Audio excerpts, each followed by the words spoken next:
started working with CTA since 2014. Since 2014. Yeah. Can you tell what was your situation before you worked with CTA? So I was working for the Ministry of Health in Suriname.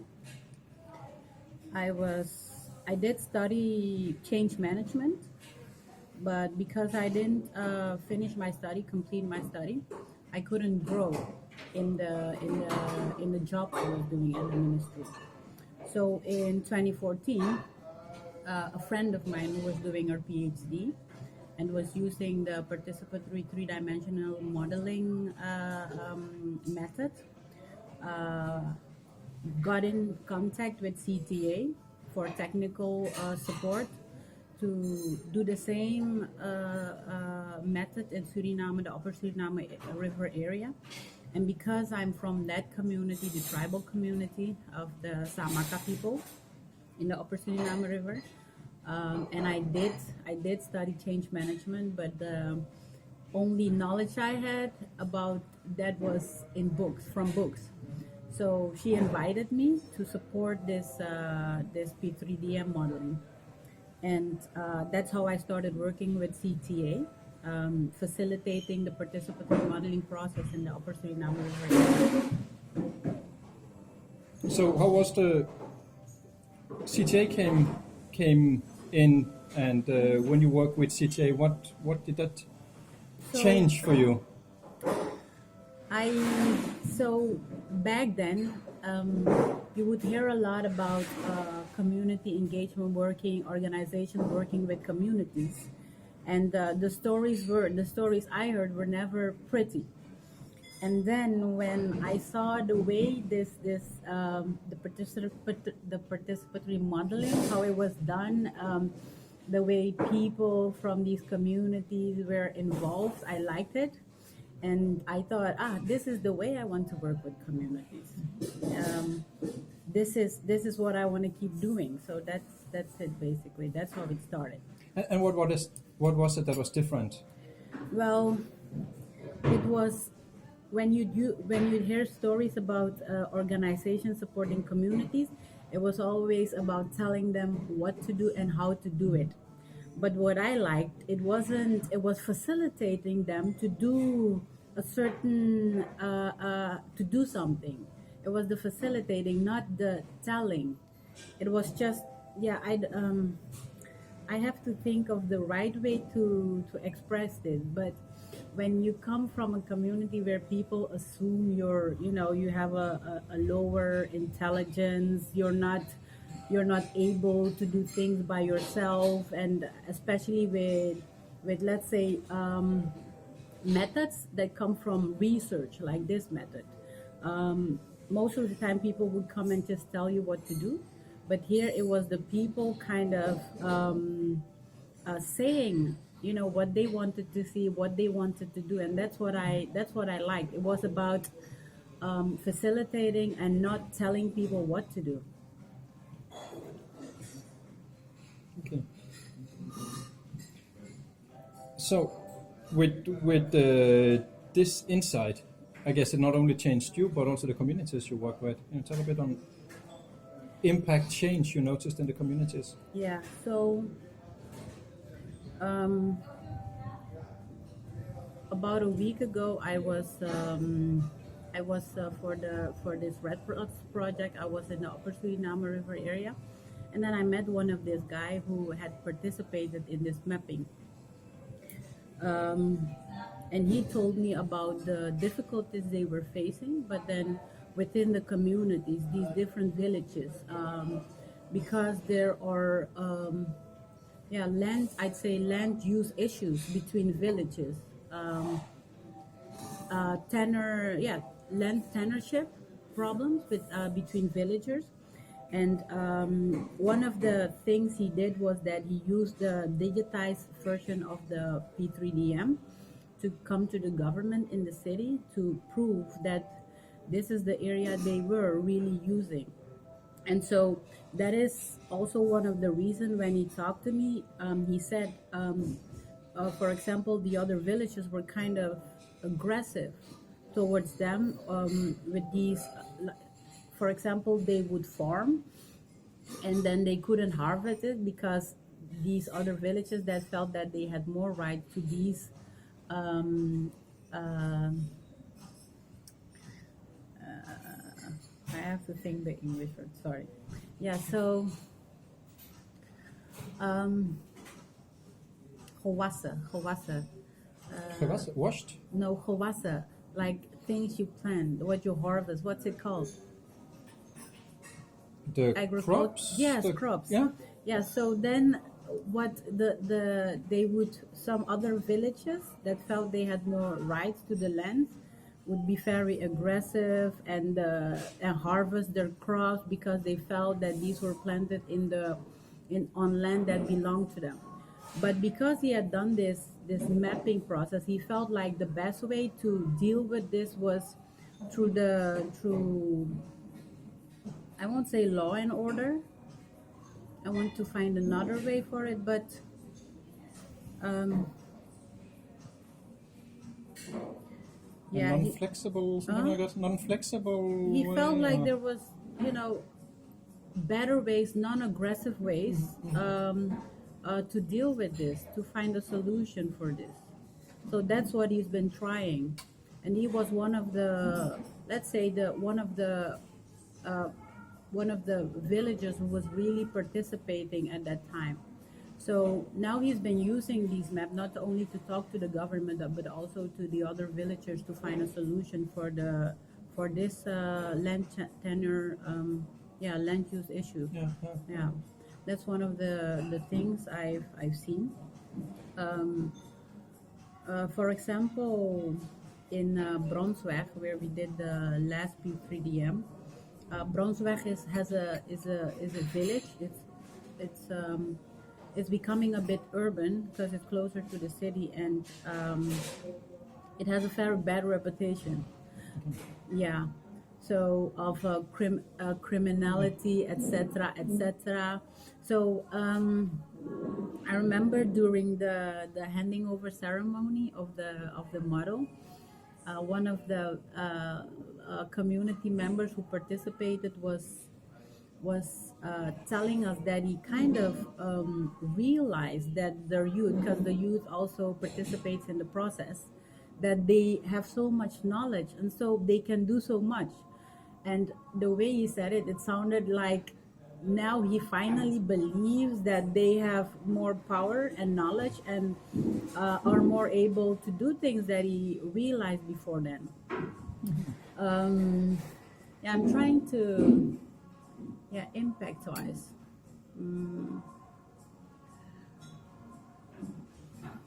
It changed now. I'm thinking. Yeah. So you can still ask me questions if you think it can help me. Yeah. If the But impact, maybe how about yourself? myself, The change in your own life.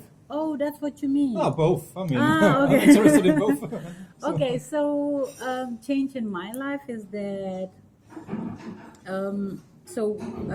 I started this the participatory three-dimensional modeling in 2014, and then I continued to support this organization Tropenbos that was doing the mapping. And meanwhile, you had your own full-time job.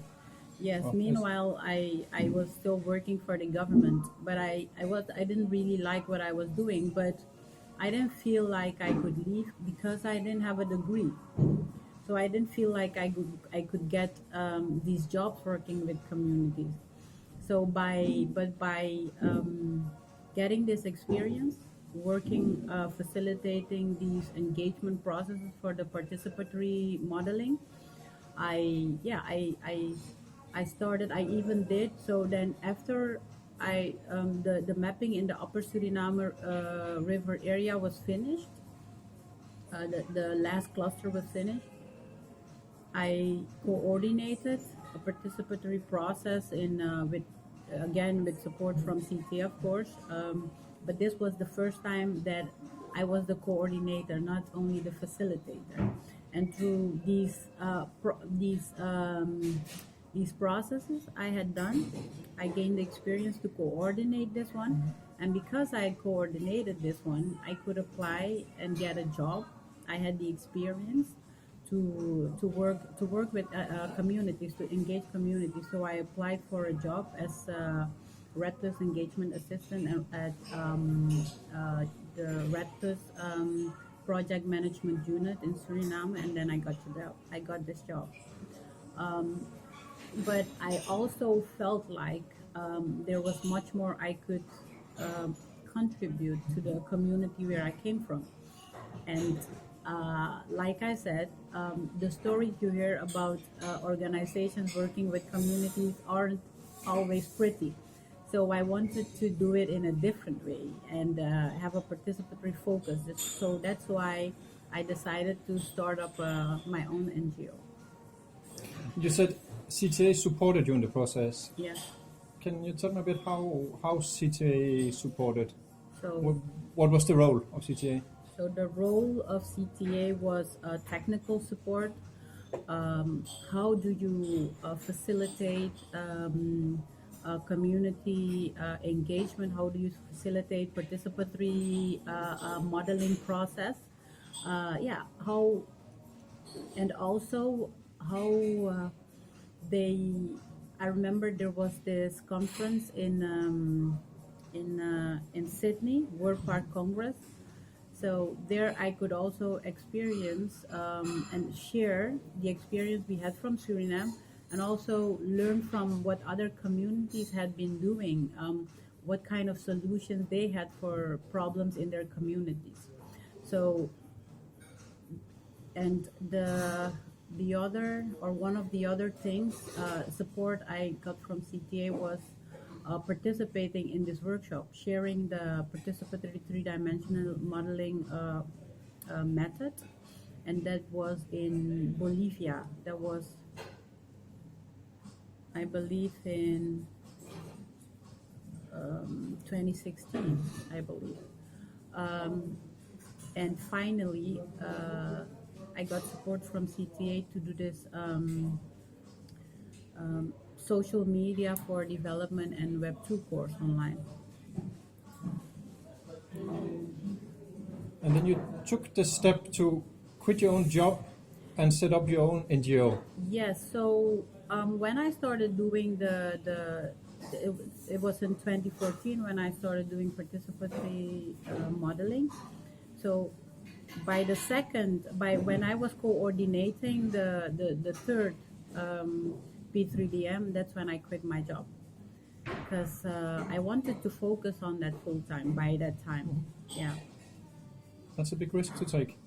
Yes, it was, but it was more like so I had the support from my friend who was doing the PhD. I had the technical support from CTA, and that kind of gave me it was, of course, it was a bit scary, but that kind of, and it feels good that there are actually people that believe that, that you can do something.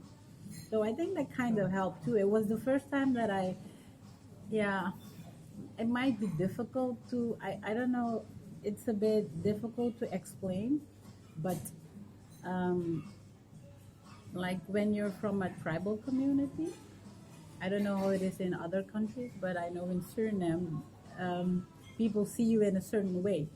But it's nice to work together with people who value you for what you contribute, and that's what I felt like when I was getting this support from CTA, that they valued me for what I could do, and that's why they were supporting me. When we did the first mapping, they saw that I was a good facilitator, and then I think they also saw that I had potential.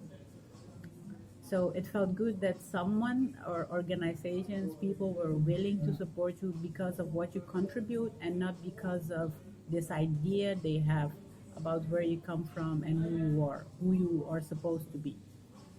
So I guess that's powerful more powerful than we think most of the time. So you made the step, and now you have your own NGO. Yes. So how is your situation now? Sounds completely different from before working at the ministry. Yes. So one of the things is that I just how do you say that? So I just um,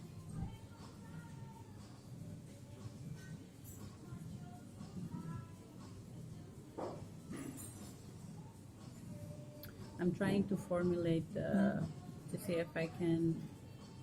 Um,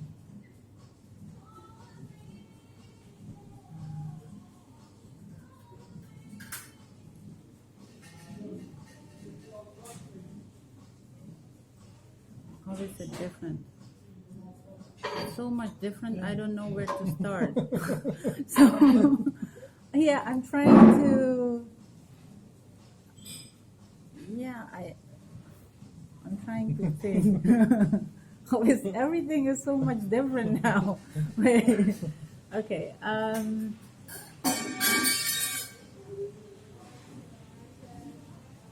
In terms of your life, of your satisfaction with what you do.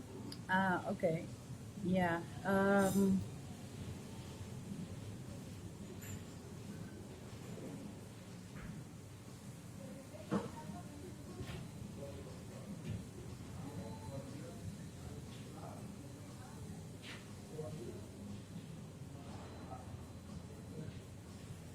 So I guess that when I was working for the Ministry of Health, I don't know if it's the age or what it is, but you sometimes you reach that point in life when you're doing a job maybe you're not really happy with. You can't really see a future. It's like there's this wall in front of you, so you don't really see into the future. You don't look. You don't even try to look, because it's you're doing something you're not really happy with. I didn't really felt like what I was doing that it was contributing some. The, I couldn't feel that it was contributing to anything. But by now working with communities and seeing the problems they're dealing with and the experience I've gained now, I feel like I can contribute. I feel like I can look into the future and change things. And I want to do that. I love working with communities, but when I was in a job I didn't like, it was like there's a wall in front of you, but now it's open. It seems like in Dutch you say mogelijkheden, the opportunities. There's so much to do. So so I think that's one of the things personally that what it changed for me, that there was like there's this wall in front of you. You don't want to look into the future because you don't really feel like you're contributing to anything anyway. But like now, doing something I love, working with communities, I feel like I can look into the future and it looks great because you can finally contribute to something. And where do you see your contributions? So, Contribute to something. What's the thing you see? Yeah, so there are, for example,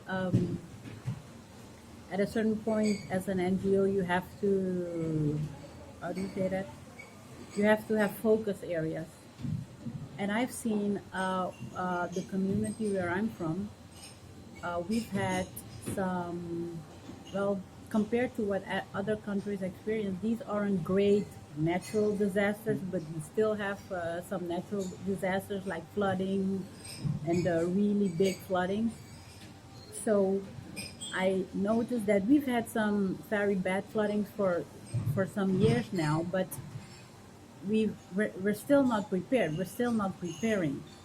And I feel like that is something I can contribute to, disaster management within the community I'm from. That's one way I see that I can support the community and having a better future. That's how I can see things becoming better, for example. Just to give an example, that is one of the focus. Great. Yeah. Anything else you would like to add? I don't know. I think you've been around a lot on. So Sounds like it really has changed your life What? completely. Yes, so that's what I'm saying, that so much has changed, not only on the surface. Okay, so sometimes it's easier to talk about, I mean, those are the changes you see, what happens on the surface. But I guess that the change comes from inside, and then you see it, on the outside. But yeah, I think from the inside it's bigger, that just discovering this thing, this way of working. Like I said, I was never involved in a participatory process, and doing this modeling, that's how I discovered, like, this is what I think is the right way to do things. This is what I'm going to focus on. So, finding that thing that you want to do and that makes you happy. Yeah, that was it actually. That's it. And that was what happened from the inside. And then the other steps, being able to work with other organizations that of which you think are doing a great job, and being able to support the community where you're from in having a better future. Yeah. So I guess those are the things that gradually come out, come on the surface, come into the open, I guess. But it was because I was it sounds strange, touched by this way of working, I guess. It's Sounds- difficult to explain, Yeah, but that's yeah, it, yeah. basically. Yeah. Great. Yeah. Yeah, it sounded a bit spiritual, I guess. I mean, maybe you also felt a bit spiritual. Yeah, maybe I was, but yeah. Yeah, I guess that, okay, because now, working at Redplus, I work with all these indigenous and tribal communities, of course, and we work with Redplus assistants. These are people from these communities.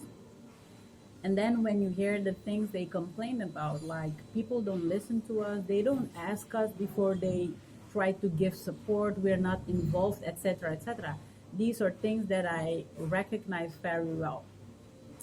And so this is something you recognize on a personal level. And sometimes it's, like I said, working with people who value you for what you contribute, you experience a different way of treatment, and you see this is the way it's supposed to be. So finally, because of because of because of experiencing this, you can also, because I guess you can also better see what people mean what these, for example, these Redplus assistants, what they mean when they talk about these things, the way they are being treated, with people they work with. So it's like, because you've experienced this and you hear this very often, you it helps you to do your job better. It helps you to work with communities and support them, facilitate better, I guess. Yeah. Yeah. Great. Well, I think I got enough. Okay. Unless you feel there's something you didn't say. No. No, I'll stop Yeah. it then. Well, thank you very much. Yeah. No. It's okay.